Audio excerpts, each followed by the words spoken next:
Semoga kita dapat meneladani kesederhanaan Gus Dur yang setengah tahun sebelum beliau wafat, beliau masih meminjam uang kepada saya karena tidak punya uang. Beliau mantan presiden. Beliau 15 tahun menjadi ketua umum organisasi masyarakat Islam terbesar di dunia. Beliau menulis, beliau bicara di mana-mana, tapi beliau tidak punya uang. Kenapa? Karena setiap kali kami bertanya, setiap kali saya bertanya, Pak, mbok saya dibelikan ini, mbok saya dibelikan itu, beliau selalu mengatakan, nggak punya uang nak. Tapi itu Bapak punya uang di laci. Itu uang titipan untuk rakyat, bukan uang kita. Beliau tidak pernah mempersoalkan pakaian apa yang tersedia untuk beliau. Bajunya lengan panjang batik, kalau kerahnya sudah rusak, dipotong lengannya, jadikan kerahnya. Kita baru punya jabatan sedikit saja, sudah sibuk mikir baju kita pantas nggak ya untuk jabatan kita.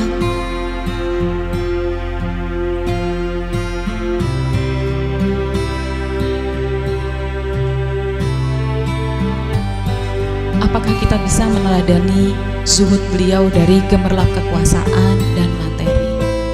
Banyak orang ketika sudah memiliki jabatan lalu lupa bahwa jabatannya adalah amanah, wasilah untuk kemaslahatan umat. Semoga kita dapat meneladani kerendahan hati beliau dalam memandang sesama manusia yang setara di hadapan Allah Sang Pencipta. Kita semua ini hamba. Kita hanya menghamba kepada Allah Subhanahu wa Ta'ala. Kita tidak menghamba pada yang lainnya, dan kita juga tidak boleh memperhambakan orang lain. Mampukah kita dengan sungguh-sungguh melihat orang lain sebagai makhluk yang setara dengan kita? Walaupun dia berbeda, walaupun dia dari kelompok sosial yang lebih rendah, walaupun dia dari kelompok orang-orang yang membenci NU, membenci kita. Semoga kita juga dapat meneladani Al-Mahfurullah memiliki rasa humor untuk menertawakan diri sendiri. Gus Dur paling jago mentertawakan diri sendiri. Beliau tidak pernah menggunakan humornya untuk merendahkan orang lain, tapi selalu menertawakan diri sendiri. Karena menurut beliau, menertawakan diri sendiri itu membantu mengingatkan diri kita untuk tetap rendah hati.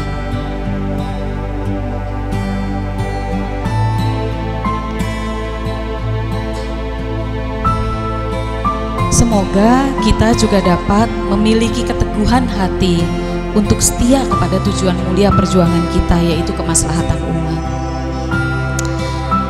Semoga kita dapat memiliki kesabaran, belajar dari Mas Eko tadi, Mas Banser.